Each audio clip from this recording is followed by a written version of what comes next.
اعوذ باللہ من الشیطان الرجیم بسم اللہ الرحمن الرحیم ان الذین اشتروا الکفر بالایمان لن یضروا اللہ شیئا ولہم عذاب علیم۔ یہ سورہ آل عمران آیت نمبر 177 ہے۔ اس آیت میں اللہ تعالیٰ فرماتے ہیں ان الذین اشتروا الکفر بالایمان لن یضروا اللہ شیئا ولہم عذاب علیم۔ یقیناً جن لوگوں نے ایمان دے کر کفر خرید لیا وہ اللہ کو کوئی نقصان نہیں پہنچا سکتے۔ وَلَهُمْ عَذَابٌ عَلِيمٌ، اور ان کے لیے دردناک عذاب ہے۔ یقیناً جن لوگوں نے ایمان دے کر کفر خرید لیا وہ اللہ کو کوئی نقصان نہیں پہنچا سکتے اور ان کے لیے دردناک عذاب ہے۔ آگے چلتے ہیں آیت نمبر 178 میں اللہ تعالیٰ فرماتے ہیں وَلَا يَحْسَبَنَّ الَّذِينَ كَفَرُوا أَنَّمَا نُمْلِي لَهُمْ خَيْرٌ لِأَنفُسِهِمْ إِنَّمَا نُمْلِي لَهُمْ لِيَزْدَادُوا إِثْمًا وَلَهُمْ عَذَابٌ أَلِيمٌ۔ وَلَا يَحْسَبَنَّ الَّذِينَ كَفَرُوا، اور کفر کرنے والے یہ نہ سمجھیں کہ ہم نے جو مہلت دی ہے ان کے حق میں کچھ بھلا ہے۔ اللہ تعالیٰ فرماتے ہیں کفر کرنے والے یہ نہ سمجھیں کہ ہم جو مہلت دیتے ہیں ان کے حق میں کچھ بھلا ہے۔ ہم تو مہلت دیتے ہیں اس لیے تاکہ وہ گناہ میں اور ترقی کریں۔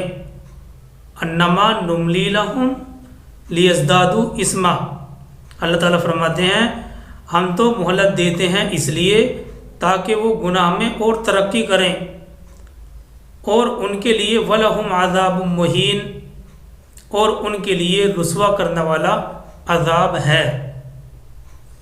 یہ دو آیتیں ہیں، یعنی آیت نمبر 177 اور آیت نمبر 178۔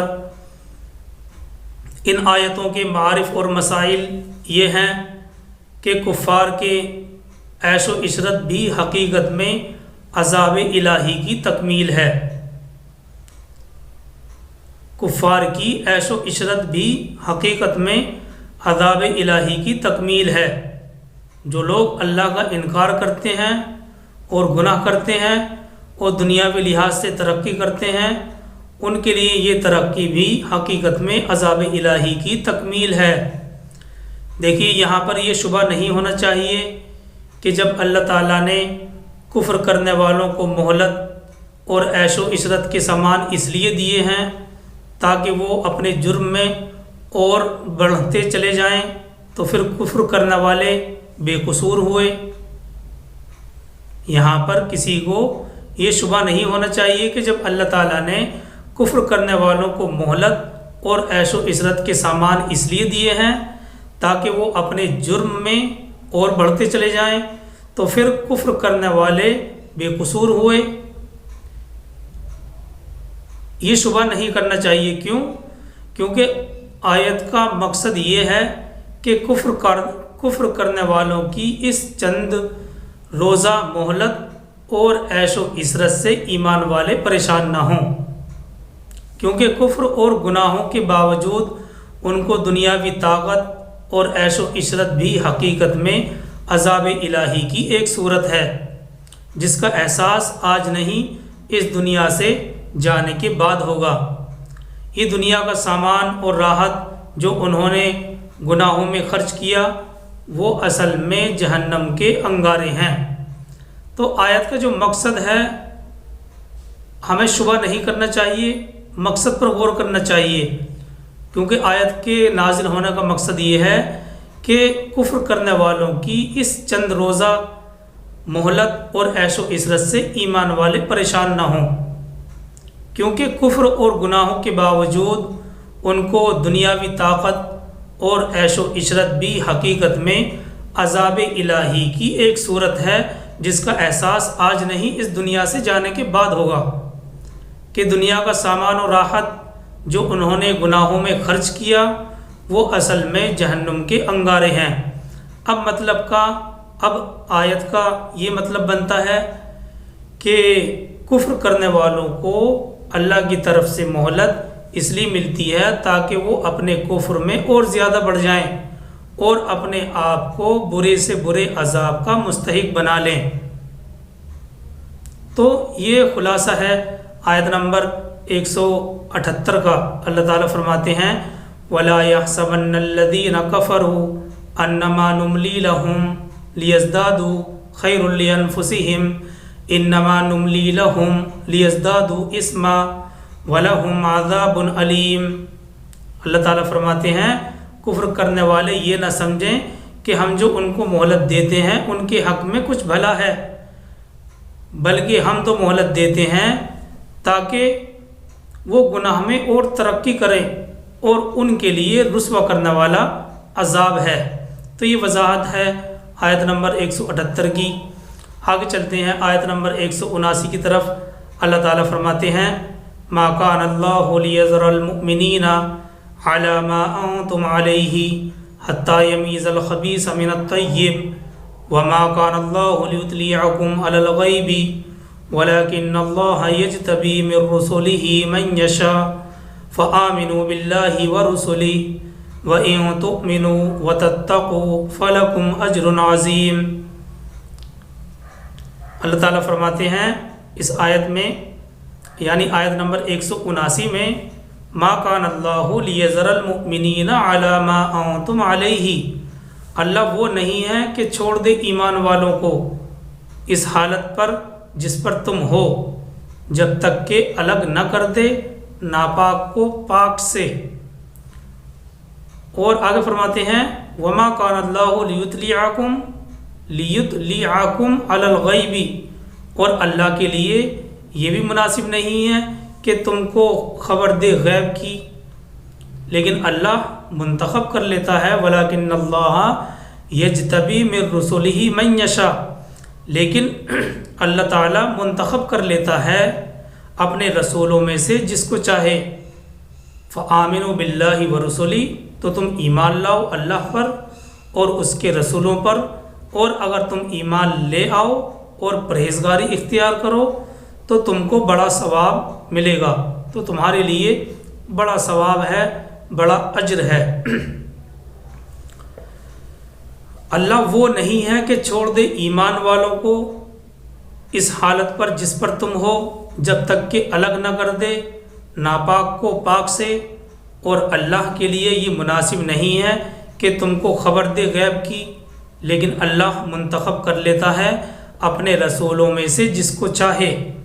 تو تم ایمان لاؤ اللہ پر اور اس کے رسولوں پر، اور اگر تم ایمان لے آؤ اور پرہیزگاری اختیار کرو تو تمہارے لیے بڑا اجر ہے۔ یہ آیت نمبر 179 سورہ آل عمران آیت نمبر 179 آزمائش کے فلسفے میں بہت اہم ہے، اور کیا کہتے ہیں اس آیت میں اس سوال کا جواب دیا گیا ہے کہ اللہ تعالیٰ اپنے نیک اور صالح بندوں کو تکلیف میں کیوں ڈالتا ہے۔ یہ آیت آزمائش کے فلسفے کے لحاظ سے بہت اہم ہے، اور اس آیت میں اس سوال کا جواب دیا گیا ہے کہ اللہ اپنے نیک اور صالح بندوں کو تکلیف میں کیوں ڈالتا ہے، حالانکہ وہ تو قادر مطلق ہے، وہ ایک ہی پل میں جو چاہے کر سکتا ہے۔ آیت میں فرمایا جا رہا ہے کہ یہ بات اللہ کی حکمت کے مناسب نہیں ہے کہ وہ تمہیں اسی حال میں چھوڑے رکھے جس پر تم ہو۔ آیت میں یہ بات بتلائی جا رہی ہے کہ یہ بات اللہ کی حکمت کے مناسب نہیں ہے کہ وہ تمہیں اسی حال میں چھوڑے رکھے جس پر تم ہو، یعنی ابھی کیا ہے تمہاری صفوں میں کمزور اور پختہ ایمان والے دونوں گڈ مڈ ہیں، یعنی کمزور اور پختہ ایمان والے دونوں ایک ساتھ ہیں، تو جب تک تمہارے درمیان تمہاری اجتماعیت سے یہ تمام ناپاک لوگ نہ نکال دیے جائیں گے، جب تک تم آئندہ پیش آنے والے حالات کے لیے تیار نہیں ہو سکتے۔ یعنی ابھی تو تم اپنے ہی مسائل میں الجھے ہوئے ہو، اس سے آگے بڑھ کر ابھی تو تمہیں دین کا بہت کچھ کام کرنا ہے۔ اس لیے ان آزمائشوں کا مقصد یہ ہوتا ہے تاکہ تمہاری تطہیر ہوتی رہے، تمہاری پاکیزگی ہوتی رہے، تزکیہ ہوتا رہے، صفائی ہوتی رہے، یہاں تک کہ منافقین اور سچے ایمان والے لوگ بالکل نکھر کر الگ ہو جائیں۔ تو اللہ تبارک و تعالیٰ نے اس آیت یعنی آیت نمبر 179 میں اس سوال کا جواب دیا ہے کہ اللہ تعالیٰ اپنے نیک اور صالح بندوں کو تکلیف میں کیوں ڈالتا ہے۔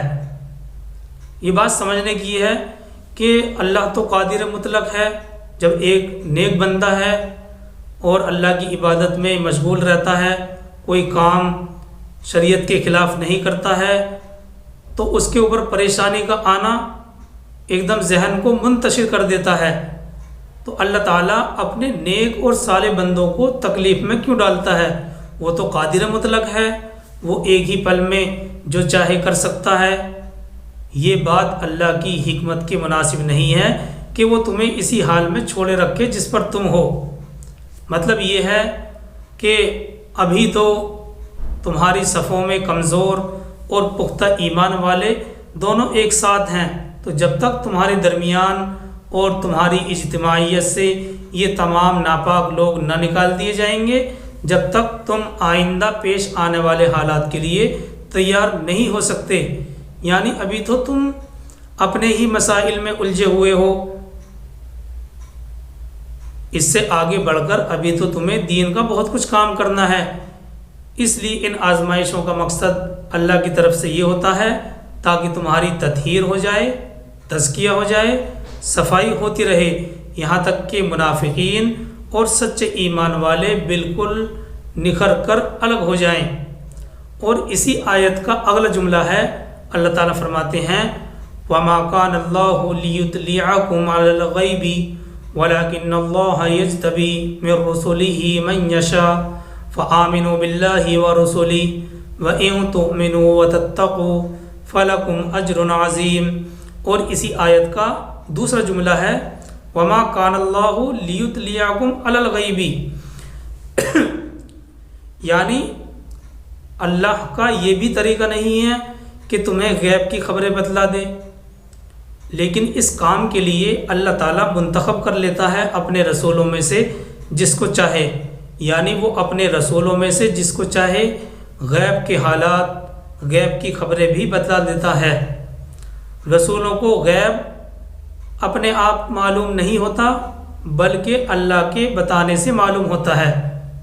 یہاں پر یہ بات بھی سمجھنے کی ہے کہ اللہ تعالیٰ اپنے رسولوں میں سے بعض کو منتخب کر لیتا ہے، یعنی وہ اپنے رسولوں میں سے جس کو چاہے غیب کی خبریں، غیب کے حالات بتلا دیتا ہے۔ رسولوں کو غیب اپنے آپ معلوم نہیں ہوتا بلکہ اللہ کے معلوم کرانے سے ہوتا ہے۔ یعنی ان آزمائشوں میں کیا حکمتیں ہیں اور ان میں ہمارے لیے کیا خیر چھپی ہوئی ہے، ہر چیز ہر ایک کو نہیں بتلائی جاتی، لیکن یقیناً یہ چیزیں ہم اپنے رسولوں کو بھی بتلا دیتے ہیں۔ بس تم ایمان میں پختہ رہو اللہ پر اور اس کے رسولوں پر۔ تو یہ چیز ہے کہ اللہ کی طرف سے جو آزمائش آتی ہے اس کی اصل حقیقت اللہ ہی جانتے ہیں، اور اللہ کا ہر کام حکمت سے متعلق ہوتا ہے۔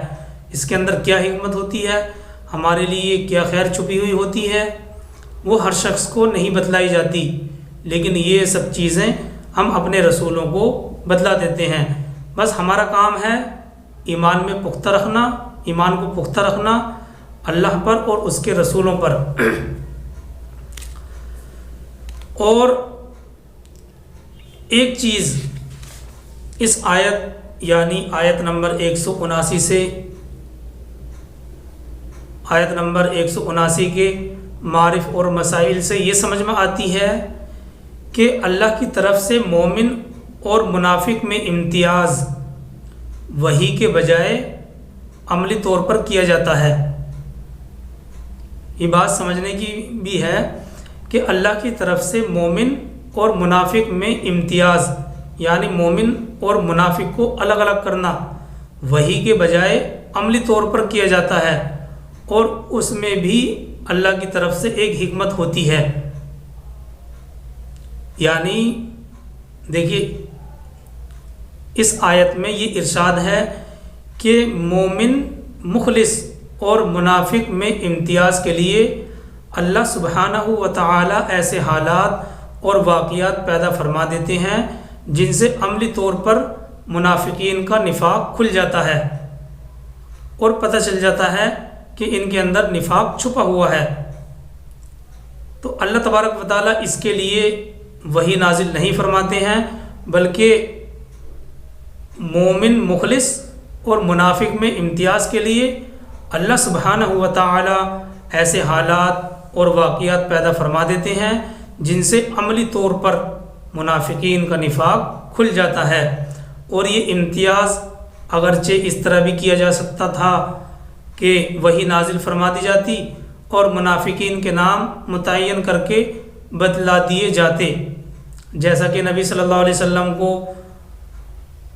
منافقین کی فہرست بتلا دی گئی تھی، اور لیکن عام صحابہ سے اس کو پوشیدہ رکھا گیا، اور حکمت کے تقاضے کی بنا پر ایسا نہیں کیا گیا کہ صحابہ کو بھی اس کی فہرست بتلا دی جاتی۔ دیکھیے اللہ تعالیٰ کے افعال کی پوری حکمتیں تو اسی کو معلوم ہے۔ یہاں پر ایک حکمت یہ بھی بیان کی جاتی ہے کہ اگر ایمان والوں کو وحی کے ذریعے بتلا دیا جاتا کہ فلاں منافق ہے تو ایمان والے اس سے تعلق ختم کر لیتے، اور منافقین کو یہ بہانہ مل جاتا کہ ہم تو سچے ایمان والے ہیں، یہ تو ہم پر جھوٹا الزام لگا رہے ہیں۔ اب دیکھیے برخلاف اس عملی امتیاز کے جو مصیبتوں میں مبتلا کر کے کیا گیا، غزوہ احد میں منافقین بھاگ کھڑے ہوئے تھے، اب ان کا یہ منہ نہیں رہا کہ مومن مخلص ہونے کا دعویٰ کر لیں، اور اس طرح نفاق کھل جانے کا یہ بھی فائدہ ہوا کہ صحابہ کا ان کے ساتھ ظاہری تعلق بھی ختم ہو گیا۔ تو یہ عملی امتیاز ہے جو اللہ تبارک و تعالیٰ نے عملی طور پر امتیاز کر کے ان کے نفاق کو ظاہر کیا۔ جو مصیبتوں میں مبتلا کر کے کیا گیا، منافقین بھاگ کھڑے ہو گئے، اب ان کا منہ یہ نہیں رہا کہ مومن مخلص ہونے کا دعویٰ کر لیں، اور اس طرح نفاق کھل جانے کا یہ بھی فائدہ ہوا کہ صحابہ اکرام کا ان کے ساتھ ظاہری تعلق بھی ختم ہو گیا۔ تو یہ بات تو ہے کہ اللہ تبارک و تعالیٰ عملی طور پر منافقین کے نفاق کو ظاہر کر دیتے ہیں، یعنی ایسے حالات اور واقعات پیدا فرما دیتے ہیں جن سے ان کا نفاق کھل جاتا ہے، ظاہر ہو جاتا ہے۔ اور ایک چیز اس آیت یعنی سورہ آل عمران آیت نمبر 179 سے جو سمجھ میں آتی ہے وہ یہ کہ غیب کی باتوں پر اگر کسی کو باخبر کر دیا جائے تو وہ علم غیب نہیں ہوتا۔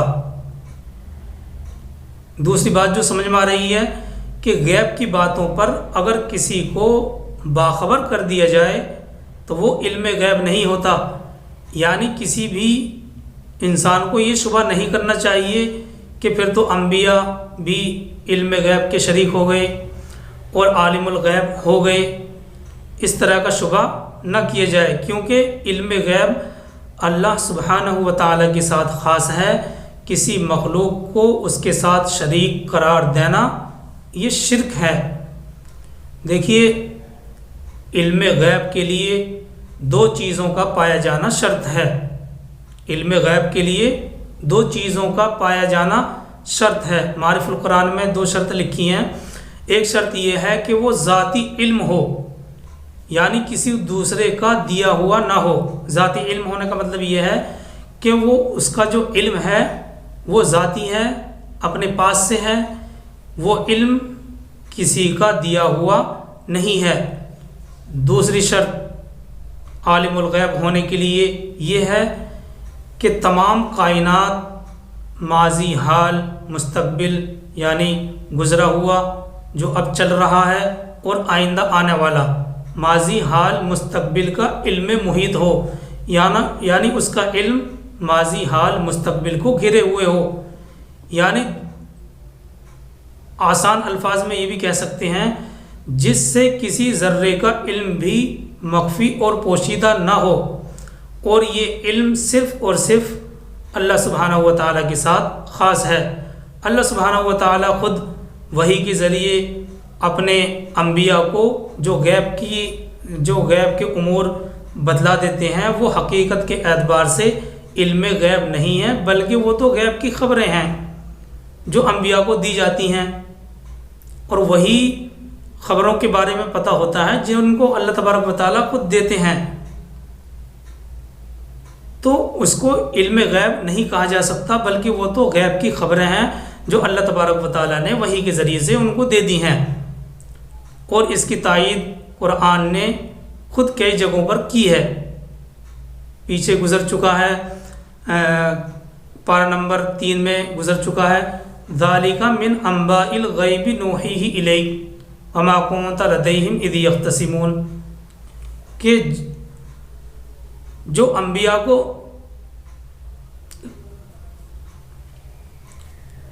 یہ ذالک من انباء الغیب نوحیہ الیک، یہ الفاظ گزرے ہیں پارہ نمبر 3 میں کہ غیب کی خبریں ہم ان کو دیتے ہیں وحی کے ذریعے. ذالک من انباء الغیب نوحیہ الیک، کہ یہ غیب کی خبریں ہیں جو ہم ان کو دیتے ہیں وحی کے ذریعے. تو بہرحال یہ سب وضاحت آیت نمبر 179 سے سمجھ میں آتی ہے. اسی چیز کا اللہ تبارک و تعالیٰ نے اس آیت کے اندر ذکر کیا ہے. اللہ تعالیٰ فرماتے ہیں ما کان اللہ لیذر المؤمنین علی ما انتم علیہ حتی یمیز الخبیث من الطیب وما کان اللہ لیطلعکم علی الغیب ولکن اللہ یجتبی من رسلہ من یشاء فآمنوا باللہ ورسلہ وَإِن تُؤْمِنُوا وَتَتَّقُوا فَلَكُمْ أَجْرٌ عَظِيمٌ. اللہ وہ نہیں ہے کہ چھوڑ دے ایمان والوں کو اس حالت پر جس پر تم ہو، جب تک کہ الگ نہ کر دے ناپاک کو پاک سے، اور اللہ کے لیے یہ مناسب نہیں ہے کہ وہ غیب کی تمہیں خبریں بتلائے، کہ وہ تمہیں مطلع کرے غیب کی خبروں پر، لیکن اللہ چن لیتا ہے اپنے رسولوں میں سے جس کو چاہے. تو تم ایمان لاؤ اللہ پر اور اس کے رسولوں پر، اور اگر تم ایمان میں پختہ رہو گے اور پرہیزگاری اختیار کرو گے تو یہ تمہارے لیے بڑے اجر کی بات ہے. اللہ تعالی ہم سب کو عمل کرنے کی توفیق عطا فرمائے. سبحان اللہ و بحمدہ، سبحان اللہ.